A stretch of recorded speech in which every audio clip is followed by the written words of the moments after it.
Hey guys, welcome once again to the Wrestling Inc. podcast. I'm Glenn Rubenstein. We've got a very tired Wrestling Inc. crew here after that episode of Monday Night Raw. Mr. Raj Giri, Mr. Matt Morgan. Matt, you look more exhausted. What did you think of Raw tonight?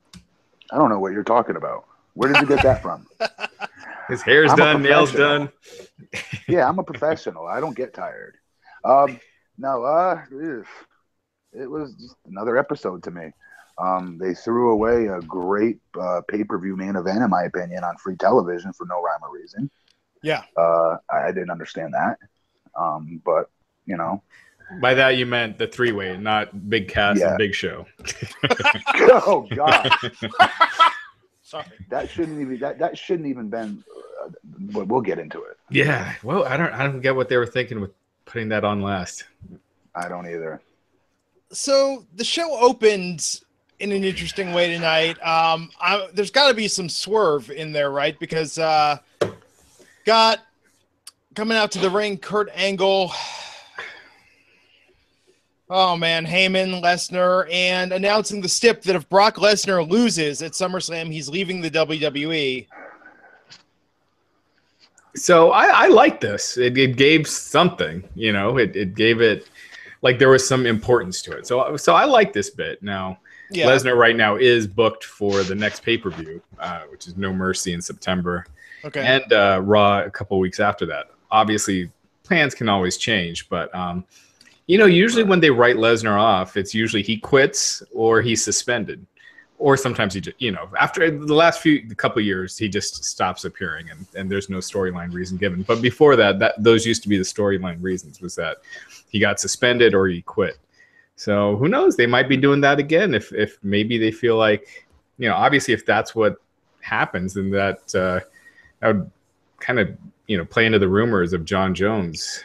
But that's like 6 months down the road if that were to happen. At least I would say a year, because he's got to pass. You got to remember, he's got to still pass all of those friggin' drug tests again on their time. He can't just show up and say, "Hey, I'm ready to pass drug tests now." It doesn't work that way. So they can call each other out as much as they want, but he's got to be able to go through that entire process again. And that's, to my understanding, that's like a 6 to 8 month thing. Well, for him it is, because he retired during suspension. So he has to finish out his suspension first. Then he has to get in the pool. And then, you know, then he can sign on to fight. So I'm calling 8 months to a year. And that's, is it going to still have the same luster? Won't John Jones fight since then? You would think so. I mean, he's the champ. But there's no big money fights if I was the UFC.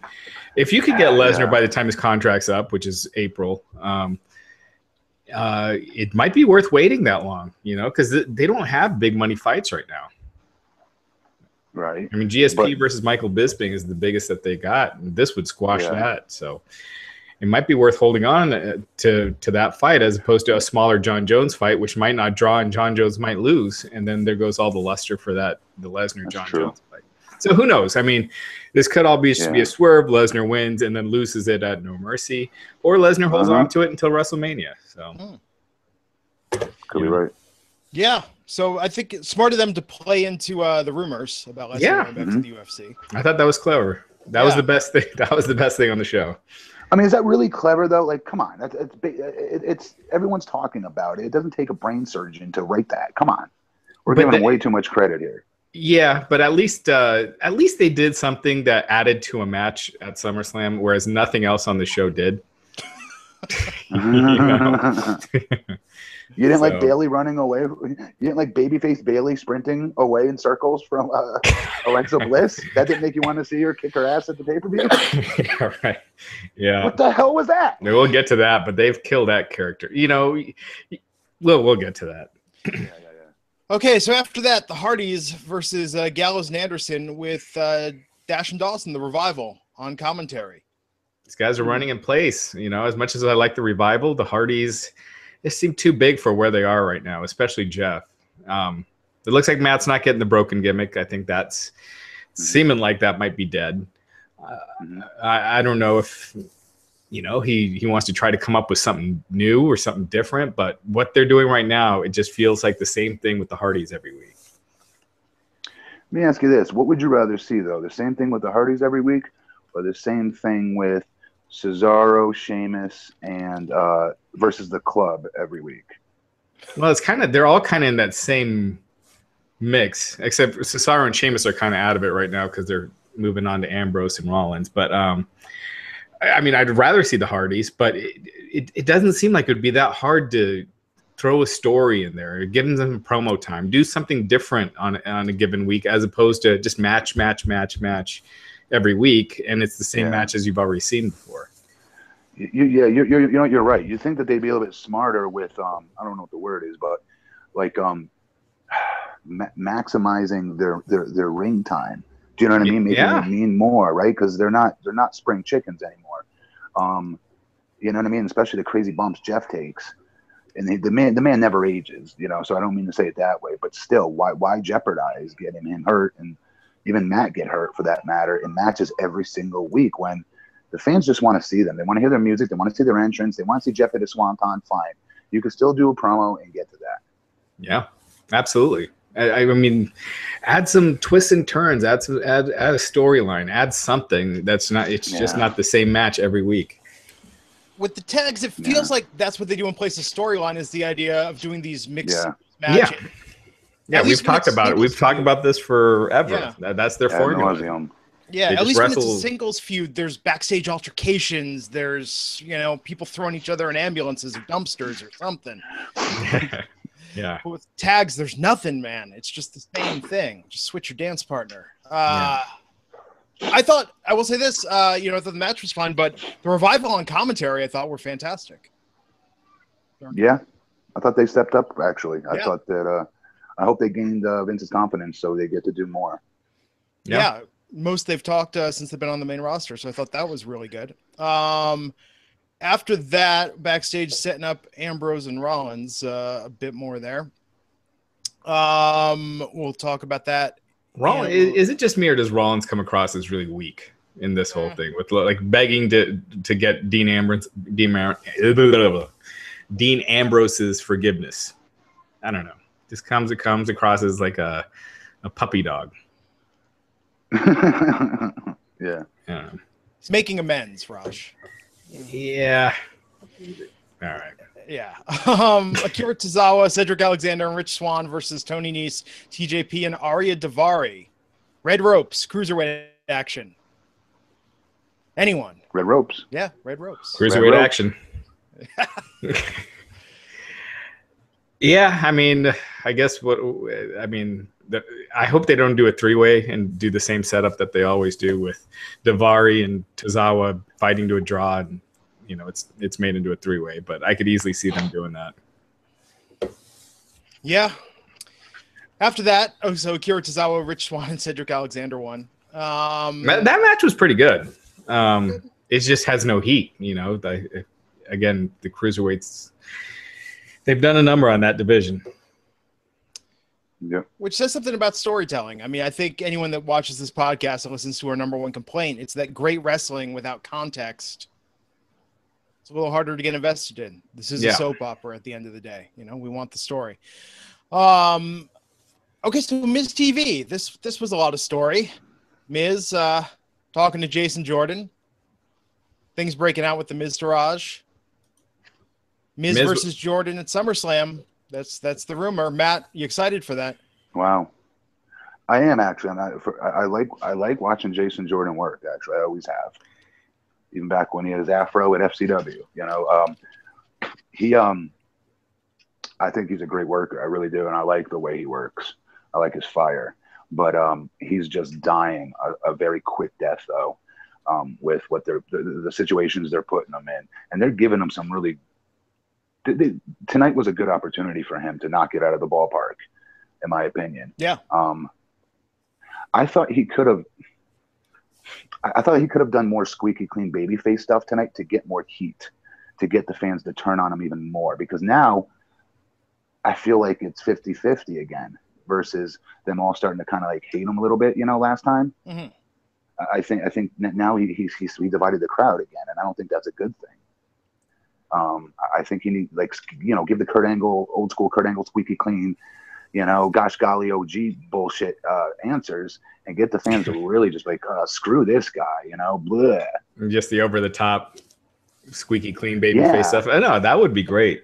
But I think they are trying for him as a babyface. Like because with Kurt, he was a heel that, they made a heel by being too much of a babyface. But with Jason Jordan, and I'm sure that's why they paired him up with The Miz. I'm sure they're like, if there's one guy they'll cheer him against, it's The Miz. But The Miz was fantastic. He's always is. And I was going to say, I don't know, Raj, because Miz gets good reactions, doesn't he? Against John Cena. But outside of that, not really. I mean, he's still the heel. Like, he knows his role. He gets booed. He does everything to get booed. He does. Yeah. And he does his job. He does. He's one of the few true heels, I feel like, that's still out there. True. He does try his ass off to get, he does. And just the way, he'll use those cheap heat comments, like his first line with, "Man, you don't know how much I hate being in this city." It just sounded so genuine when he said it.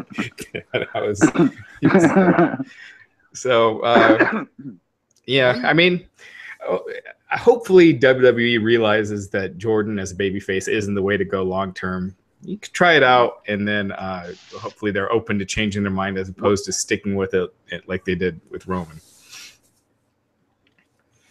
What's crazy is like his work though. His in-ring work is very babyface. Yeah. His biggest strength is his comeback or his hot tag when he was tag teaming, and fire. He's got great fire. Pieces with great fire nowadays, and that's where I could see the conundrum for them. You know what I mean? Like, character-wise, they should make him heel, yes, but the way he's got to change how he works if he's going to do the heel thing. He was never a heel in NXT, right? Not that I remember. They didn't have much of a character early on, but then with American Alpha, it wasn't so much he was a heel, he was just indifferent to Gable. Okay. He was like the straight man, too cool for Gable's unbridled enthusiasm when they first paired him up. It worked so well. Yeah. One new thing tonight, though, with Jason Jordan, new theme music coming out to tonight. That was a little different. Matt, how did that process work when you were there? Did they just give you a Jim Johnston track and be like, "Here you go, here's your music," or did you ever get any input in that?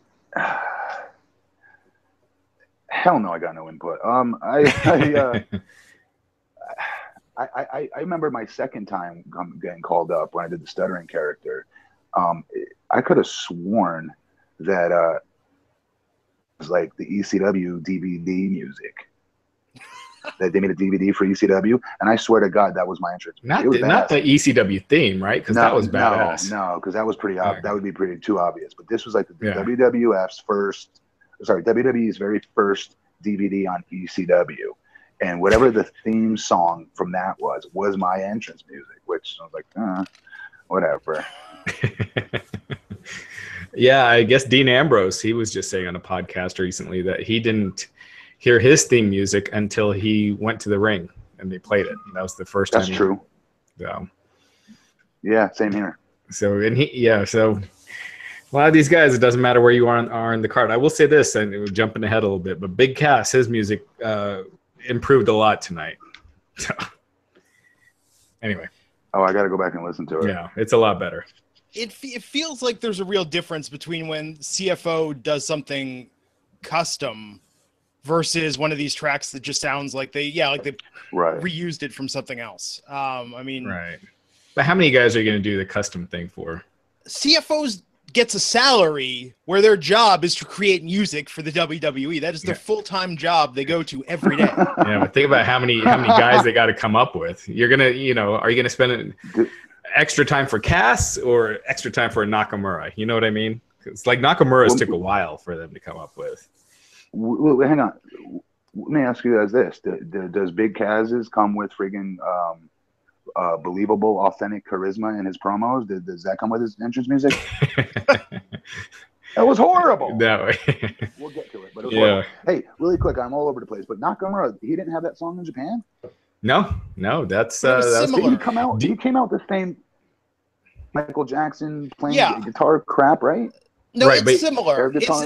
It sounds like I know what you're talking about. It sounds like CFO listened to his Japan music and wrote something that had that same feel to it, even down to the violin. You know? Yeah, but this was custom. Yeah, it's custom, but it's intentionally similar, though. You know, Matt, you know what they originally wanted Nakamura's music to be, right? No. They wanted him to have the Glorious song, and Nakamura turned it down. Really? Yeah, so that was originally given to him. Nakamura turned it down, and man, how that worked out. You know, that worked out great for Rude. He still could have made that. He would have made that work.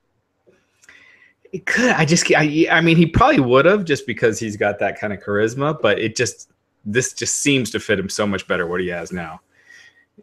Oh my God! With that in mind, could you imagine if the Canellises had turned down The Greatest Love and Jason Jordan was coming out to that? Just how much more epic that would be. Right.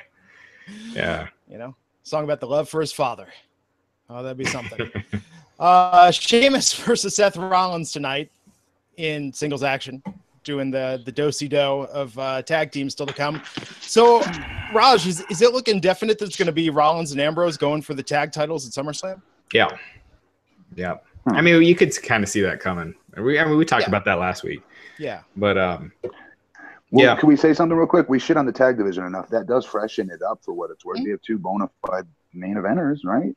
Yeah. No, again, Rollins and Ambrose weren't really doing anything, so it gives them something. It does prop up the tag division. It gives them a babyface tag team other than the Hardys. So, so yeah, I mean, it's something. It's just, it's kind of unfortunate to see Rollins in this spot right now. Although funny, I mean, going up against Sheamus, I mean, geez, this was like a time warp from 2 or 3 years ago. Yeah. You know, a matchup that happened a lot. So next week, Ambrose versus Cesaro, which actually that I'm looking forward to seeing. That sounds, we haven't seen that in a while. That could be good. So yeah, that match tonight furthered along that story. And after that, Rollins was attacked by Cesaro. So there was the promo for Samoa Joe. There was one for Roman Reigns. Matt, what did you think of those video packages tonight that they did, hyping up the three-way? Always do a great job with those. Always. Yeah. No, definitely different stylistically. And then after that, Bray Wyatt came out, cut sort of a lengthy promo on Finn. Finn interrupted him doing Bray's lights off, then lights on, and boom, he's in the ring. Yep. So this feud's happening. Yeah, Matt, go for it. And I like it. I like this feud. I like the potential of it. And they did, and they, you know what? For weeks, I was so frustrated with what they were doing with Finn Balor versus the friggin' Drifter, all right, who I could not back over with my truck enough. Okay, but like they created that killer. I don't know what it is. That killer, that fifth gear that I keep talking about that you have to have when you're switching gears as a worker in the ring, when you get pissed off and just enough's enough. And what you're doing is just on a whole different level in that fifth gear of just intensity. And he started exhibiting that really heavily versus the Drifter. And then actually it started right when he came back from injury, when they put him in that big, what was that match? 5-way match, 4-way match, whatever the hell it was that Joe ended up coming out on top of. Yeah. To begin Joe's push. Anyways, and then it carried on to the Drifter and just kept getting bigger and crescendo and more and more and more. So now he's at a great place, in my opinion, to go in there versus Bray Wyatt. Now, Bray Wyatt's been winning matches, so now he means a little bit more. This is a good feud. I'm actually excited about it. The potential of course, maybe getting a Demon appearance here and there.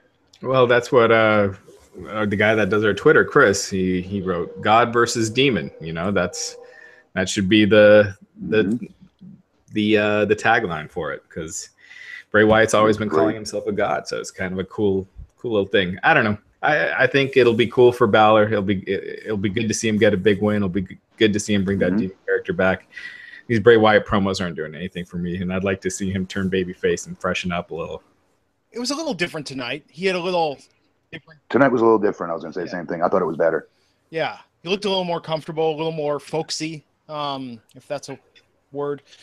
Yeah, I thought it was all right tonight. Looking forward to SummerSlam, to that match a lot. We're going to talk about the triple threat match in a second. But first, I want to thank the sponsor of this episode, Diamond Dallas Page. He's celebrating his Hall of Fame induction with the DDP UK tour in September, an inspirational Q&A and conversation with DDP in Glasgow, Manchester, Birmingham, and London. If you saw his Hall of Fame speech, you know he could tell some stories. You can also experience a DDP Yoga Workshop in Harrogate, Glasgow, Newcastle, Manchester, Birmingham, and London. Go to ddpuktour.com to reserve your spot, find out all the details, and if DDP ain't going to be near you anytime soon, then get yourself the DDP Yoga Now app, which is used by the likes of Chris Jericho, AJ Styles, Mick Foley, and tons of other WWE stars who love using DDP Yoga. This app has everything, including over 150 workouts, including live DDP workouts from the DDP Yoga Performance Center, as well as endless, healthy, great-tasting cooking shows. And right now, you can get the app and the DVDs for 20% off. Take advantage of this summer sale on the DDP Yoga program by going to ddpyoga.com/wrestling inc and using the promo code SUMMER17 at checkout. That's ddpyoga.com/wrestling inc and using the promo code SUMMER17 at checkout. We thank them for sponsoring the podcast. And if you haven't been to one of these workshops and been wanting to go and you live in the UK, you gotta check it out. I've been to one. And it's one-on-one. Like he'll have, there's a group in there, but he comes and talks to everyone, and so it's very personalized. You get to have a conversation with them. So it's not that you're just a participant. You get to interact and mingle, and these things are very personalized. So I definitely think it's a really cool thing to check out. Yeah, no, definitely the ultimate DDP experience. Triple threat tonight. Again, interesting that they're doing this. They've been doing this, it seems, more lately, moving that big match instead of the last segment, doing it to close the second hour, which I thought was interesting. Roman Reigns versus Samoa Joe versus Braun Strowman. Matt, what did you think of the match tonight? And the fact that the commentary kept saying, this is what you're going to see at SummerSlam, just it's going to have Brock in it. That's it. You hit me on the head. Seriously. I don't get why geez. What a great, humongous pay-per-view main event attraction match just to say, hey, here you go. Just to throw away. Yeah, as a fan, okay, cool. Like, I'd be stupid to say I don't appreciate it and I wouldn't want to see it. That's stupid, So part of me is like, should we really be complaining about this? You know what I mean? As a fan, I love it. So let's call it what it is, right? But as an analyst or whatever the hell you want to call us here on the podcast, reviewing the show from a business sense, that's what we're supposed to be doing, is talking about it from both sides of the coin. One side as a fan, other side as analysts. And analyzing this is not brain surgery to figure out that this was stupid. As far as giving away the damn cow. Yeah. Yeah, it's like the week before the Royal Rumble, it's like, we're going to do another Royal Rumble, but with 25 of the guys instead of all 30. Yeah. Yeah. Yeah, I mean, yeah, they do. They always do that. Yeah, they do. They just mix. Anytime they have these multi-person matchups, they just mix and mingle until that matchup comes, and so that's what they're doing here. And I'm sure next week they'll probably have Reigns versus Joe in a rematch, or some combo of what we saw tonight. So I was telling Glenn before the show, it's too bad they didn't have some sort of stip or something that they could have added to the main event, that there was a reason that they had to have this match tonight. That you are giving away 3 of the 4 guys, as opposed to just trying to kill time. But that being said, the match was good. I thought the show died after this match. Roman Reigns was going to. I thought it was going to be obvious. I thought it was obvious that Roman was going to go over. I kind of thought he had to. He hasn't won a match in like 7 weeks. But this is what's beautiful about it. It means he's not going to win the pay-per-view. And this is right on track with my prediction of Samoa Joe winning this thing. Maybe. But we still got a few weeks. So they could have it that Braun wins next week and Samoa Joe wins the week after that. So just really throws a wrench. Samoa Joe's winning, mark my words. No, Matt, I think that's a smart booking decision because, look, with Roman and Braun, you've got a feud that they can ride. I mean, this is going to be, I think, in the grand scheme of things, a career-defining feud for both of them. They can easily take that through the end of the year if they keep it going. Mm-hmm. And if Brock's on his way out, what better thing to do than put Samoa Joe over? And as we've been saying, I mean, you were saying you could tell by the way they've wrestled that Brock respects him, and I don't think he'd have a problem giving him that run. No question. Yeah. No question. Yeah, and they get to transfer that unbeatable Brock energy into someone that's going to be with the company and more committed to the company going forward. So. No, with Joe winning, you have a ton of potential matchups too. because you got a rematch with Lesnar because Lesnar beat him once. You got Strowman, you got Roman, you got Seth Rollins. You know, you got all these guys. You got Finn Balor. So it's just a ton of people you open it up to.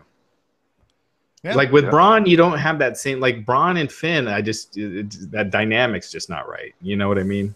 Whereas I think it's there with Joe. So yeah. I think you're opened up to more matches that way. So it'd be cool. I don't know. I almost feel like Lesnar's winning with the way they did that. He's quitting gimmick. So we'll see. And Roman, I think everybody, even Roman, the Roman haters, like him in the feud with Braun, even like the ambulance stuff. It's shades of Stone Cold. It's anti-hero when Roman's being extra vicious with Braun. It works. Oh, I was going to say the opposite. I was going to say I think they like it because Braun kicks the shit out of him. Oh, they like that too. But what I'm saying is, like, when Roman was doing the ambulance thing of like backing him in there, that's so over the top and so not the Roman Reigns we've known before. I think they appreciate that. But did we really? I don't.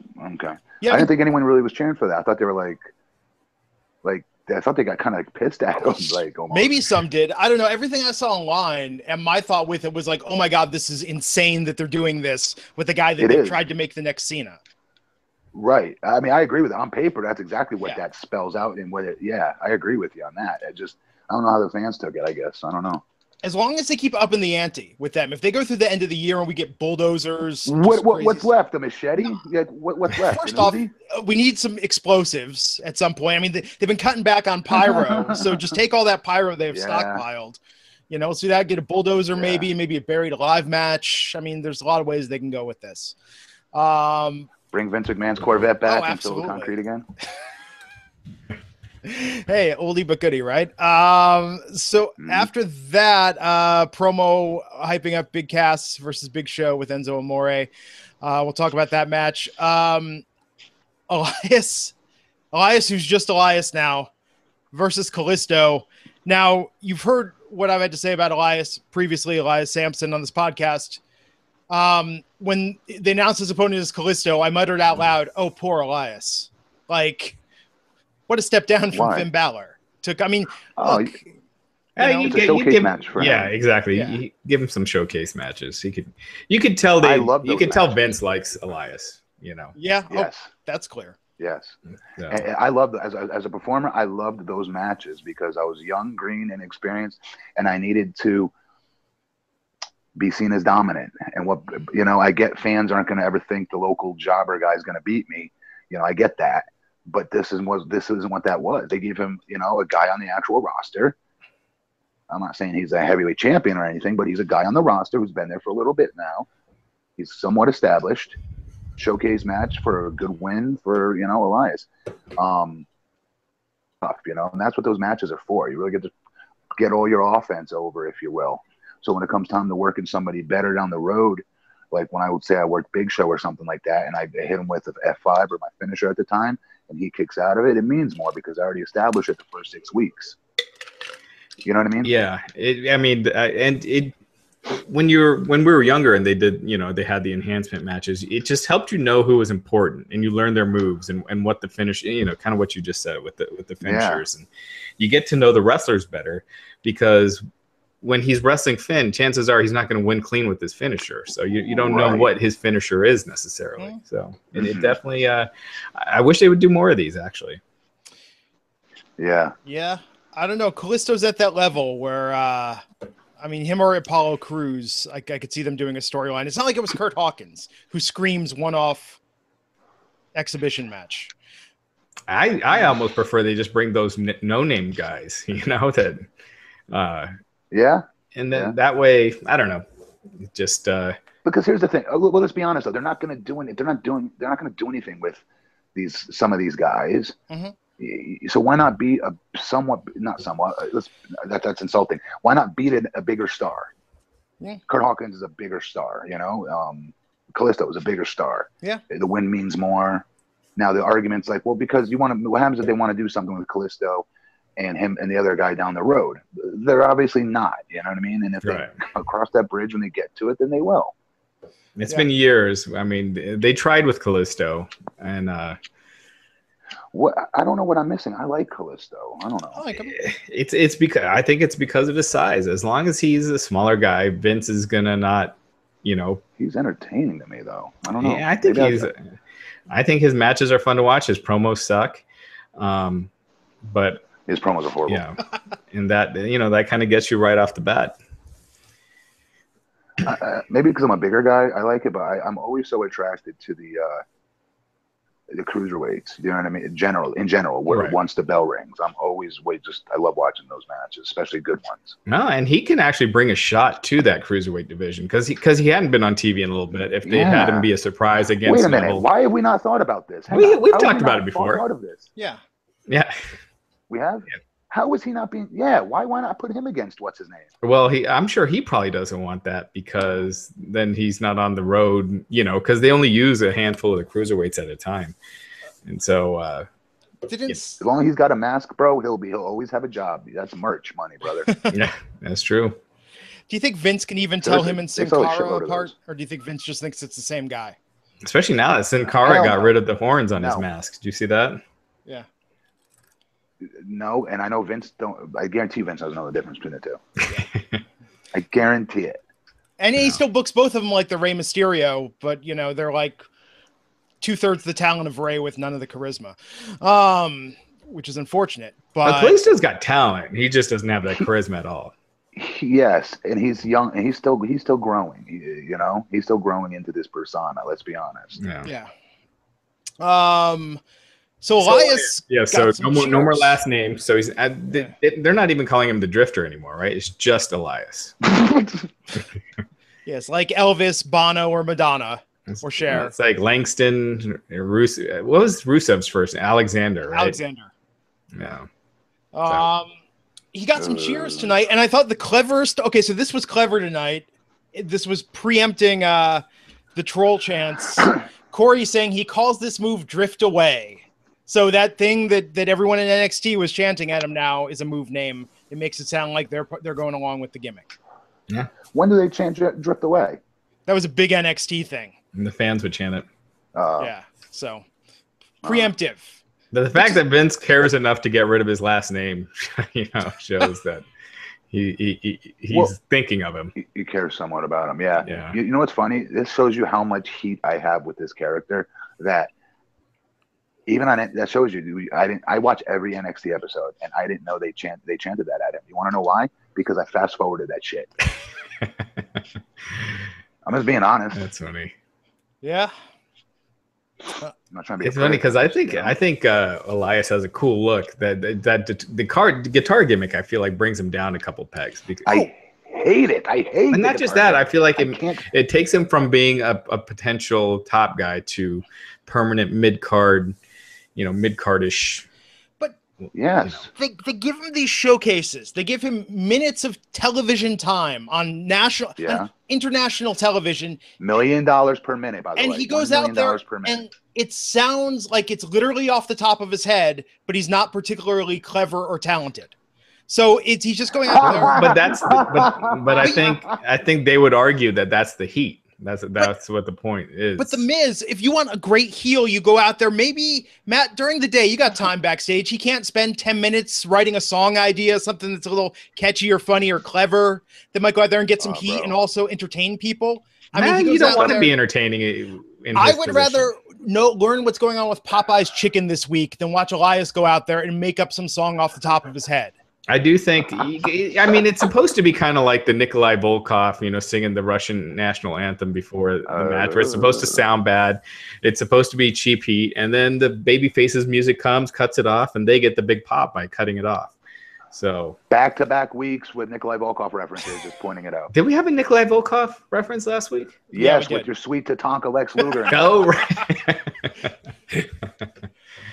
I'm just saying... That's why they pay me the big bucks, folks. I remember all this stuff. I mean, talk about grabbing the brass ring. Elias has this opportunity, I think, to really come up with something. I mean, a heel, you can get heat and still. It's up to him, Glenn. Glenn, this is up to him. You're right. He does. You have all day to be doing this. You're right. And the thing is, we know what's happening. The creative team has a freaking hard on to be able to do this. You know, the one guy in creative is like, oh, cool, I get to come up with songs. This will be funny. And it's horrible. And it's up to Elias to grow a pair and say, you know what, that's cool. Can I try this and write some stuff out? And if it offends the writer, then you got to do what the writer says. I understand that.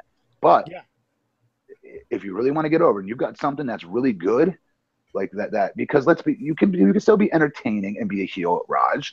You know what I'm saying? You can still find a way versus the 1985. No, I'm not saying you can't, but that's where they have him pegged. That's what what they think is going to get him. That they don't want him to be entertaining. I mean, I agree. I totally agree that you can be. Yeah. I mean, we see it all the time, like what Glenn said with The Miz, but it's just so weird that he's going to get that heel heat by not being entertaining.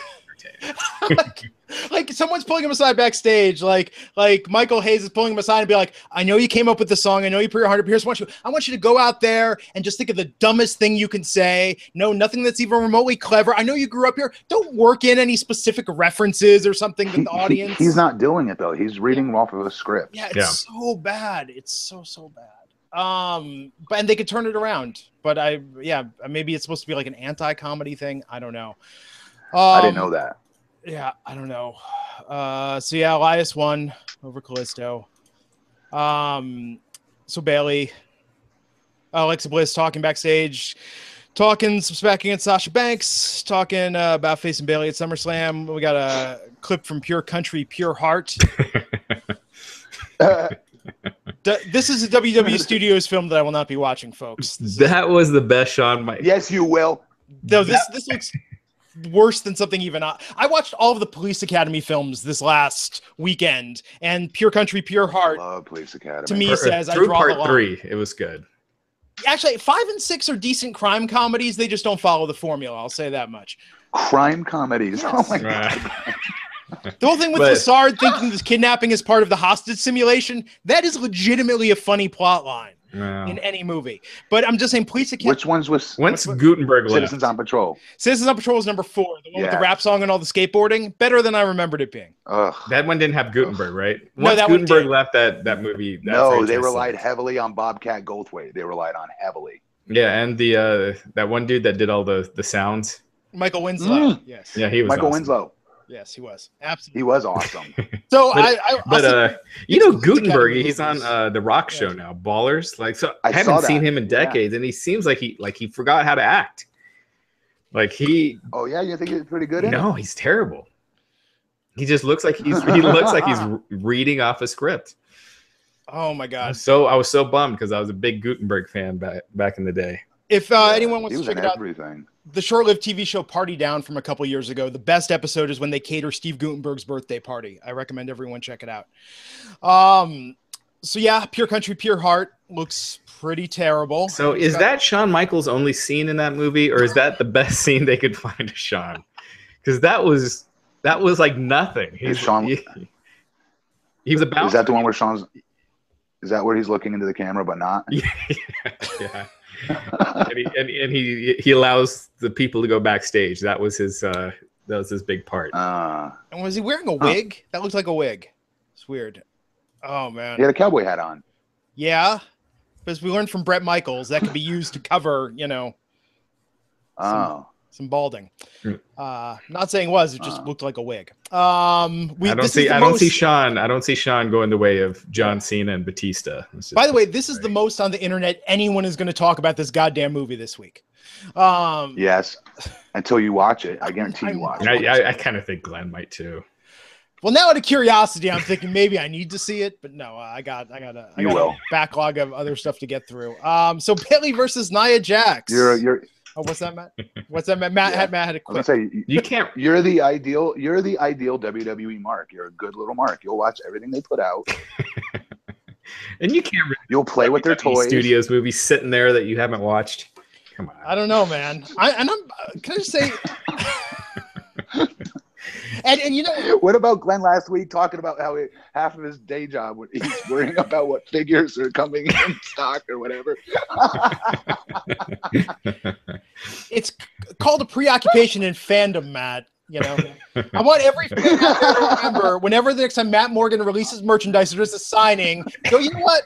I don't want Matt to think I'm a mark. I'm not going to go. I'm not going to participate. I don't want him to think I'm one of those guys. I want to show Matt how cool I am by not showing up or buying his stuff. You know, that's one thing. Watching this dribble is another, though, brother. We all have our vices. What can I say? So Bayley versus Nia Jax. Yeah. Nia. It was just, again, man, I don't understand. Bayley is such a good worker. She's actually, I can't believe I'm about to say this. She's actually regressed in the ring. I'm not even talking about persona or character crap. Her work, actually. You're in the ring with a monster. You don't punch once and go, that didn't work. You know it ain't going to work. You got to machine gun shit your stuff. Punches, kicks. As soon as you get an opening, that's a given right from the get-go. You have a small history with Nia Jax now. This isn't your first time in the ring with her. You know one shot ain't going to do shit to her. So you've got, she looks stupid doing that. And it doesn't make you feel sorry for her. It makes you go, that was stupid. So now we're not emotionally investing in her and getting the sympathy that we're supposed to be getting for her. And yet that's completely eliminated. We don't feel sorry for her. And in the meantime, Nia's just mauling her where we're supposed to be sympathizing, but we're not. Well, you see what I'm saying? And that's why this was a miss. Well, they made Bayley look like a sad loser for 2 months. And then in 1 week, she wins the match to get a title shot at SummerSlam. And I don't know if they thought that was all they needed to do to get her back. But you could hear people having conversations in the stands during this match. I mean, they had killed her dead. Sasha should be in that match at SummerSlam. Okay, that's all true. But in the ring, as a wrestler, you still have the opportunity, no matter what your storyline is, when you're in such a mismatch, to get sympathy. It's almost impossible not to. And she found a way to do it. And there was a disconnect from once the bell sounded and she threw that first shot and Nia no-sold it, it was over from that moment and anybody emotionally investing in her until the finish came. That's what happens. Do you think she was thrown off by just how quiet the crowd was from the beginning? Because they didn't do anything for her entrance. I mean, it was just dead silent. No, because she was rigid. She was rigid with her facial reaction with the no sell. With Nia kind of no selling her stuff, it was, you could tell that's how she planned to do it from the get go. It wasn't her being reactive, if you will. Yeah. It was, I'm going to do this, and I'm going to do A, then B, then C, and I'm going to do it exactly like this. And the other part that really annoyed me was the very end, where she just finally goes over, or whatever the hell it was, and what's her name hits the ring. And she's a midget, and she ran away from a midget, hurt shoulder or not, and she's supposed to be this fighting baby face. She ran away like a little girl. Yeah. Did you see it? Yeah. No. She looked weak as hell. It just reminded me of when Alexa kicked her ass every week, and then they had the match at the pay-per-view. Bayley was just afraid to use a kendo stick, and Alexa beat her with it, and kind of going back to that. It didn't work before. I don't know if they think it's going to work this time. It's frustrating because Bayley's somebody, when she was in NXT, I've never met her, but I started to message her because I really was buying her with how she was improving. Yeah. I was I remember telling her, you have something incredibly special here going on. And I hope they're able to magnify that once you get called up. Don't lose that innate ability to connect with the audience. I remember telling her this. And she's so respectful. You know what I mean? She's like, you should actually call me Mr. Morgan. I was like, holy shit, I'm old. But I was really into her character. Yeah. All the girls in NXT, I was so blown away by it. And but her specifically, I was like, she could be a female John Cena. I'm dead serious. I remember when she was in NXT, I'm like, she's the biggest babyface on that in that company, period, on any show. And they found a way to screw it up. I mean, that's why anytime people say anything about anyone, like Kenny Omega, or even with Nakamura when he was in NXT, that they're a surefire star. You don't know, man. With WWE, with their creative, and them having to put their little paws on it. Yes. There's no sure thing. And they could be telling a redemption arc right now, but they're not. I mean, they could have done it last week when people were like, "Oh, Sasha should have won." She should be running through every other woman on the roster week after week, working up to Alexa's like the final boss. For her to make her and she should have made some sort of change. Like, in a movie, when you hit rock bottom, there's something that inspires you to change, not just one week you just start winning. Right. Like you make a change, you do something different. You do a promo saying like, "Oh my God, I need to change things." Anyway. This is what they could be doing that could be terrible. I was just thinking about this because I was watching Bloodsport the week before last. We put movies on. We got Cats. We're sitting around. We just got Cats. We're watching movies. But you know what I could see them almost doing? What if Bayley gets injured and the angle is Sasha takes her place to like avenge Bayley at SummerSlam? If they're punking her out, I think Sasha's turning on Bayley. That's what I think is going to happen. But that could be good. You have two heels now. Two similar heels in a way. With Sasha and Alexa? Yeah, no? Yeah, that's true. You got to keep them opposite. And somehow Sasha's got to get in this match. I don't know how, but she's got to get in it. Yeah. Yeah. I don't know. Unless they have other plans for her at SummerSlam. But it can't just be Bayley versus her. It can't. Yeah. And I doubt they have other plans for her. You know how limited they are with the number of women's matches they put on the pay-per-view. So yes. It's like the title match or that's it. Or a multi-person. So Bayley won that by. Can I just say a good addition, in my opinion, to the WWE women's roster would be Madison Rayne. She's a free agent. Okay. Madison Rayne would be a very good. She's young still, and she's good on the mic, and she can go. I think she'd want to do that schedule because she's got a young kid. I think now. Yeah, she does. She definitely does, and she's very happy. I just, as a worker, I've always been a fan of hers, her character. Yeah. Sorry, because I'd be surprised because you mentioned that because I was surprised she wasn't in the Mae Young Classic, and so that was the only thing I could think of why she wouldn't have been in. I think that happened too quickly, bang bang, with leaving TNA at the time. You know what I mean? It was really right on top of each other. Yeah. Who knows? They had a bunch of busters in that tournament, by the way. Seriously. Did you go live when they taped it? Yeah. I'm looking forward to it airing. Surprised they taped it so far ahead of time. There were a lot of girls. You're like, why is she in it? They could have just cut it down to 16 people, and yes, it would have been a lot more effective. And there was a lot of good girls they left out. I mean, how does Velvet Sky not get invited to this somehow? Yeah, she would have been over as hell if she was in that. Big time.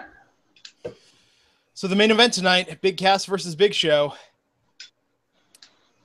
Was there something else on that they assume people were going to turn over to? It seems weird to put that as the closing segment. It's like they gave up after the fatal three-way, and they're just like, whatever it was. Yeah. People are going to turn away. Let's just stop, and then just use this. Just use what I mean. That's what they did. Because after that, you had Elias, that Bayley match, and then the crowd was dead, and then this, and I thought they were going to do something here to. Maybe not a ring break, but something that got people talking, because it was a main event segment. But it was basically the same crap they've been doing the last 2 weeks. So you got to be careful when you put two big guys in the ring together. Like that's a tribute, by the way, to how good Braun has gotten, because his stuff he was doing with Big Show was remarkable, and it's so hard to do. It's so hard to move Big Show, And Braun is so damn strong, and they were doing so many cool things together. Both of them worked really well together. And that's very difficult when you have two guys that size. Same with Kaz versus him. It creates, honestly, two big guys, more times than not, is a bad match. Yeah. In my opinion, as a big guy, it just is. I think we always match up better versus David. Always. And this it's always a natural, easy matchup. Yeah, and I think the problem with doing this match tonight too is you do not want to see them go one-on-one because this seemed like the setup for a SummerSlam match. And after seeing this, I was like, man, you've talked me out of it. This seemed like the setup for a SummerSlam pre-show match at best. Even that's like, okay, I could skip the pre-show this year. this is I remember it was me versus Mark Henry in OVW. I was brand new, right? And Mark would be obviously the veteran by a million years at the time, you know, way more experienced. And a long story short, like Jim Cornette did it really intelligently. I didn't have much experience, so he'd have me do like tug of war contests, me versus like 10 dudes, and I'd friggin' beat them. A manager would come out and tie the end of the rope to the friggin' ring post, and I would snap the whole thing. Trying to cheat so I couldn't win the tug of war, like crazy stuff like that to get me over in my strengths. So 6 months down the road, when I was somewhat improved enough to get in the ring with Mark Henry, it meant something, and it was now you had Godzilla versus King Kong, right? Mm-hmm. You don't give them Godzilla versus King Kong right out the gate. You want people to build to see that, you know? Mm-hmm. You want to see that, like you want to build. I want to build to see just the stare down of face to face, see who sizes, you know, who's really taller and who's, you know, which show is by a lot. You know, that kind of a thing. And then eventually, it's way down the road, but like, yeah, man, they showed their ass tonight, unfortunately. Yeah, yep. It's does nothing. I mean, and Kaz's promo did him Kaz's promo did him no favors. No, I did. That was horrible. Yeah, he's got to stop reading what they're writing. Yeah, and Enzo, they're just killing this guy. Like his promo got no pop tonight. Yeah, that's a shame, man. There's another one. You know, sure, I can't. I mean. Okay, yeah, he's small, so you could say, okay, if he's great in NXT, I could see WWE screwing it up. But honestly, at first, I didn't think that. I thought, like, this dude was surefire because he's so good on the mic. He can always get his heat back. He can always be entertaining. And I think he could still do that. It's just a shame what they're doing with him. Yeah. No, I mean, even if he is great as a babyface with his promos, he could be an awesome heel manager. And then we haven't had a great one like that. Paul Heyman, I would love to have him as my manager. Yeah, I think Enzo could be awesome in that kind of a role. Yes, he could. Actually, yes, that's what they should have done as a gimmick. They should have brought in Matt. They should have brought you in 1 week. Every big guy paired up Enzo with every big guy trying it out before getting to show. You know what they could? You know what they could do? They could have this whole big thing be a ruse against Big Show, and Enzo turns on Big Show and is cast as manager. Wins. You know. I'd like that. Granted, he got murdered by Cass every week, but still, it gives him some. It gives Cass something. Cass seems kind of clueless as a heel right now, so I think it would add a lot to him. And the punchlines, take that, Big Show. Like there's no motivation. Oh man, maybe they'll come up with some stupid reason. So I don't even think we need to give our final thoughts on tonight. But Raj, there's a rumored Superstar Shakeup. We alluded to this last week as a rumor. Yeah. But is there traction and is there truth to the part of the rumor that some people might be sent back to NXT? I hadn't heard anything, but that's what Meltzer's reporting. So, yeah. Is he still correct? Is he still correct nowadays? He's you know, for the big stories. When I was wrestling, he always was. Yeah, he's had a couple misses lately, but he's still the most accurate out there for sure. Okay. So I wonder who they are. Does he say? He said like some people might be sent back to NXT, which seems kind of rough. Does he say who? I mean, it seemed all speculation right now. I mean, remember with the last draft, no one knew until the day of. I mean, we actually printed out I think a week or two before, because we received what the lineups were going to be for the house shows, and a lot of the wrestlers that DM'd me didn't know, and so they didn't know until the day of, even though we had the lineup and I told them. So dude, for the boys watching, you're really DMing Raj Giri? Yeah, really? What the hell are you doing? You're really DMing wrestling websites? Shame on you. Hey, man, they get more information from us than from the company. That's true. So that is honest to God. When I first got into business, Cornette made me like I watched a review of my match. I saw a review of my match, right? And I was like, you know, I came back the next day of practice. I'm like, Jimmy, I thought you said, you know, my match was good for more, you know, being my first match. And I go, these people tore it apart. I said it was horrible. He goes, what the fuck? What in the blue hell are you reading that crap for? He goes, if I tell you it's good, it's good. What the hell do they know? You know, and then from that moment on, I stopped reading the sites, right? But then once I got called up to the main roster, I realized, like, you need to know what's going on in the business. I think TNA at the time was starting to come up and do their pay-per-view things or whatever, pay-per-views, and there was Ring of Honor, and you needed to know what's going on in the business. And I thought from a financial standpoint, you're at a disadvantage if you're not up on the news. That was my really honest to God reason to start reading the sites. Yeah.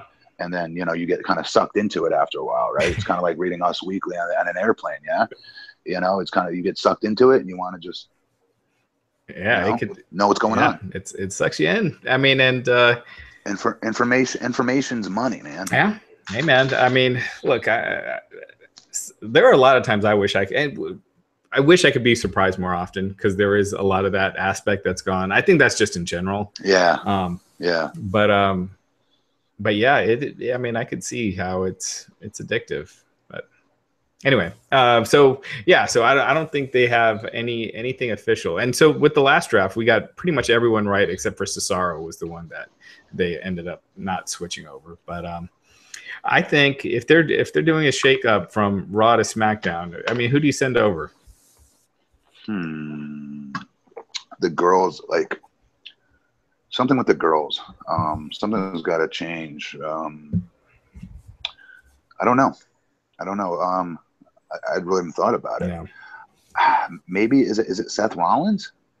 Yeah, unless he's doing this tag team thing with Ambrose, it'd be a little quick to do it. Because Seth versus AJ, that's nice. Oh, that'd be awesome. Seth versus Sami Zayn, that's nice. You could split up the Hardys.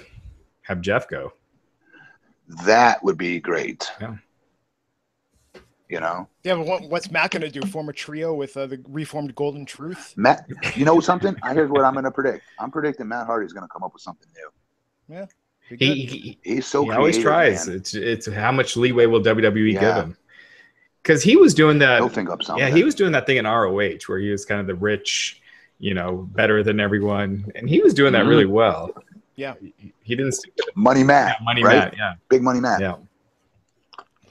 So, yeah, I mean, I can see that. Miz is doing well on Raw. I'd like to see him back on SmackDown because SmackDown's lost a lot. He just started taking off, though, man. Remember how pissed we were at first? Yeah.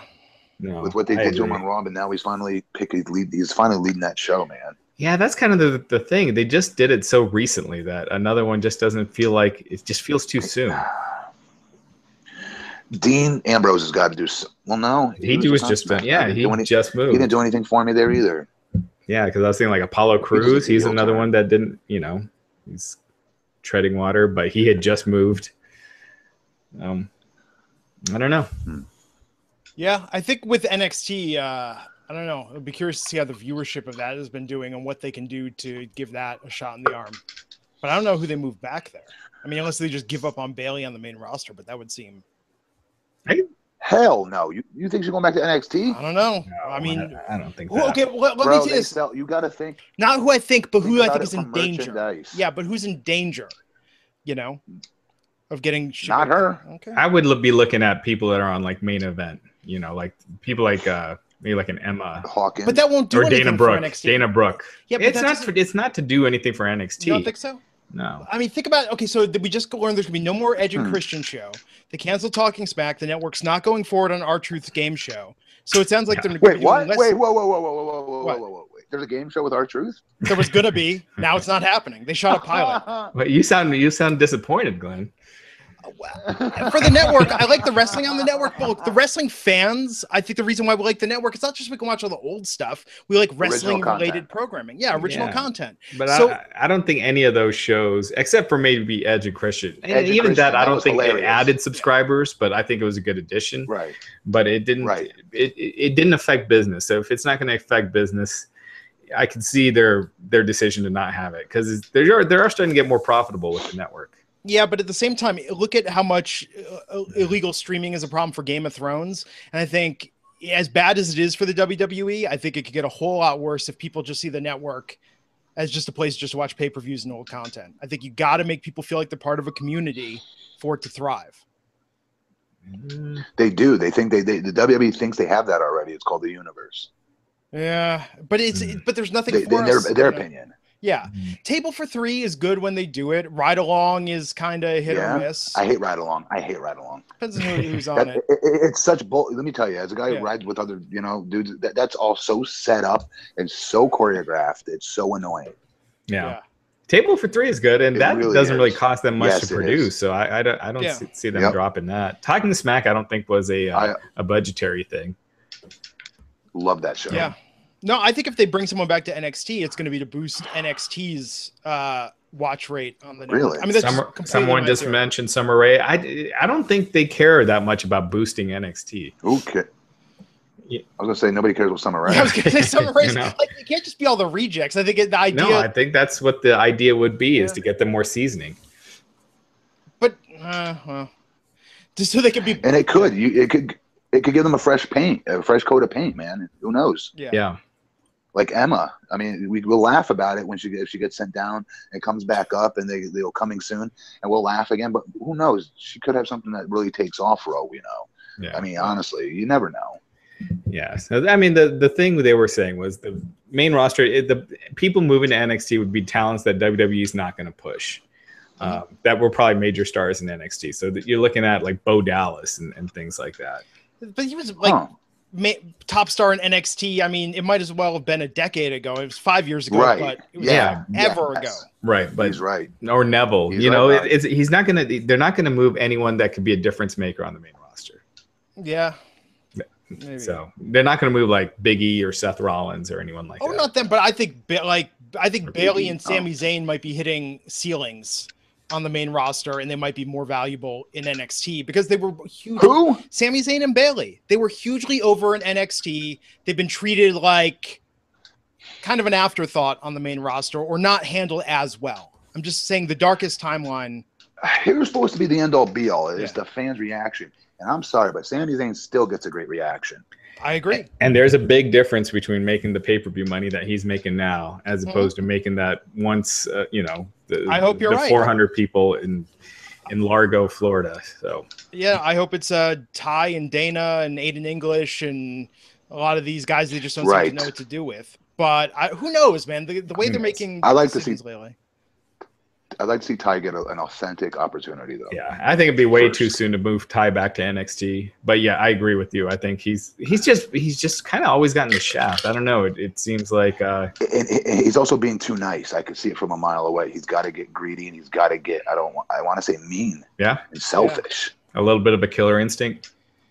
Well, yeah, it's the same issue I had when I was there. I was too wide-eyed, and if I wasn't, I was pretending I was because I was bigger than everybody else, and I know everybody's like, "Oh, you're only here because you're big, and you're passing the, you're cutting the line, if you will. You never worked indies. You just showed up here one day, tough enough, and boom, you're on the main roster 6 months later." You know what I mean? So I had that stigma. So if I wasn't pretending to be wide-eyed, I really was. You know what I mean? As far as showing how much I respected the opportunity I was given. Meanwhile, what I should have been doing was concentrating on mauling motherfuckers and just being in Vince's office every friggin' week. Yeah. And giving them ideas after idea after idea. I gave him some ideas. I gave him the blueprint idea, actually. I think that's what Finn does. Like you compare Ty Dillinger to Finn. Finn is smaller than Ty, but looks like he can kick your ass because he goes in that ring like he's aggressive as hell, whereas Ty looks like nothing hurts. Right. So. Right. And what I'm saying also is the backstage attitude. I can tell in his promos, how long it's taken him to get there. Yeah. He's definitely not going to want to screw anything up and lose that opportunity that's taken him his whole life to get to. You know what I mean? Unfortunately, you kind of got to be able to risk that nowadays. Yep. But again, it could be different. That was when I was there. To my understanding, it's a completely different atmosphere there now. So it's not like it was when I was there. When I was there, you had to walk on eggshells because a lot of the older guys were friggin' pricks and looking to bury you at every turn. Now, to my understanding, it's a lot cooler. The guys are actually friends with each other, root for each other, and it's a good camaraderie, to my understanding, man. It would be a good time to get into business now. Yeah, but I heard people are having a harder time coming up with their own stuff now. Just because they're given what's written for them, and they walk on eggshells. They're afraid to deviate from the script. Deviate from it. Yeah, I mean, I went through the same shit myself, but you got to be able to do it. Yeah, You have to. I hear you. I wish they would, but what sucks is WWE like sorry, WWE nowadays they don't push you for doing that. Like back in the early stories of Vince talking about Shawn Michaels, cutting the line that was waiting to get, there's a line of people waiting to talk to Vince McMahon in his office. Shawn goes, "Who's next?" And somebody's like, "I am." And Vince goes, and Shawn just cut the line and walked right in. And supposedly Vince had a hard on for it and never looked back. And really, really liked Shawn's balls and bravado. And that was Shawn grabbing that brass ring that day that happened. He told us at a big meeting. And it's like, Mother Fletcher, you don't want none of us to do that. You know what I mean? Like if any of us did that, we'd be fired. Yeah. It's a different ball game than it was back then. And you use these stories, but they're not relevant to today. So stop using them. Yeah. They're not accurate to today. Today, they can't do that. There's no WCW or ECW breathing down their necks. There's no competition whatsoever. It's the only game in town. They monopolize the business. That's why guys can't go off on their own anymore and off script and things like that. I will say Joe, to my understanding, is doing it as much as he can. And they're letting him. They're giving him free reign. Yeah. Work. So that's cool. But, you know what I mean? So it's not really fair. And that's frustrating because there's a lot of good talents that are getting shafted because of that. Yeah. When you got 15 guys writing for 50, you only get so many voices out. And so, anyway, that's something we've been talking about forever, the scripted promos and the over scripting of things and how it's hurting it. And I think we're going long today, so maybe we'll leave this for another day. And we'll know in a month if this Superstar Shakeup's happening after SummerSlam.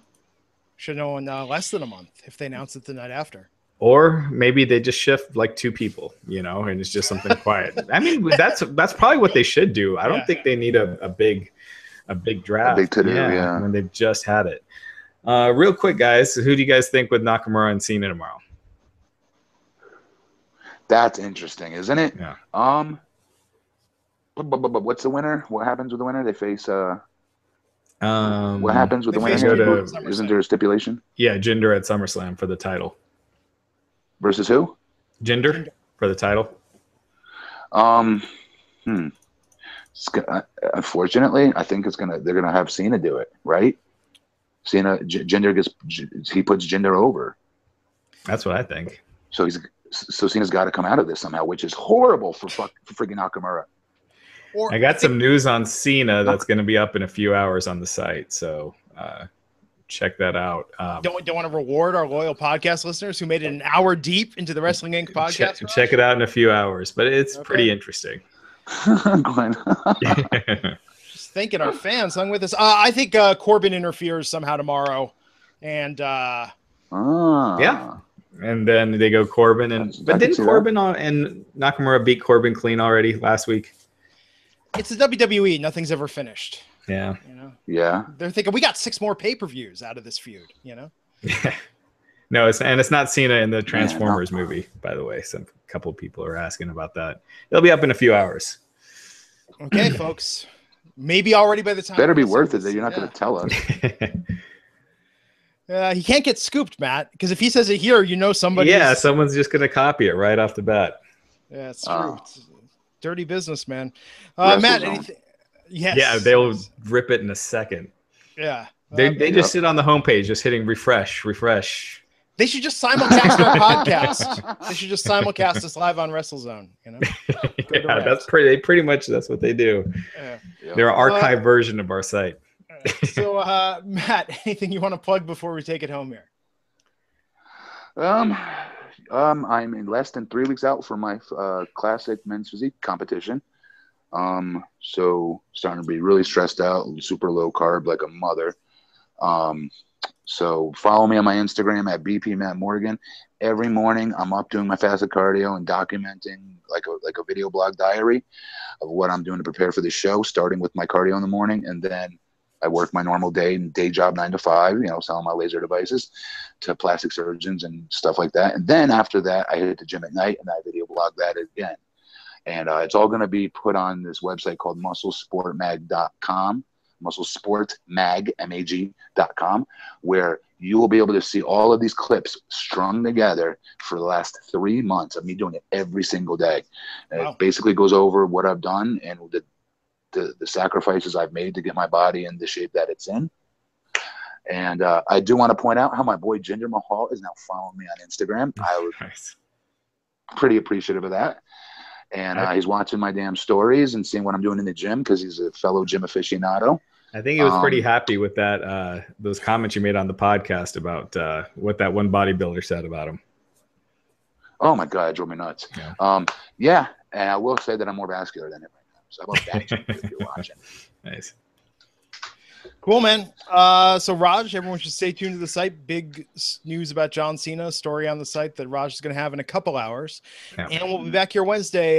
Do we have a guest this week, Raj, or is it just Talking SmackDown? I think it's Talking SmackDown this week. Cool. So Wednesday, 12 noon Eastern. Hey.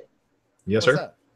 Business question. So, I'm so sorry. Quick question. Why would you post it in 2 hours versus the morning time when more people will be on? I'll tell you when we get off. Oh. You fans must not sleep. Hey, it's always morning somewhere, you know? Yeah. Cool, guys. So until next time, folks, I'm Glenn Rubenstein. On behalf of myself, Mr. Matt Morgan, and Mr. Raj Giri, who just bursting with anticipation here about what he's working on. We'll see you back here next time on the Wrestling Inc. podcast. Take care.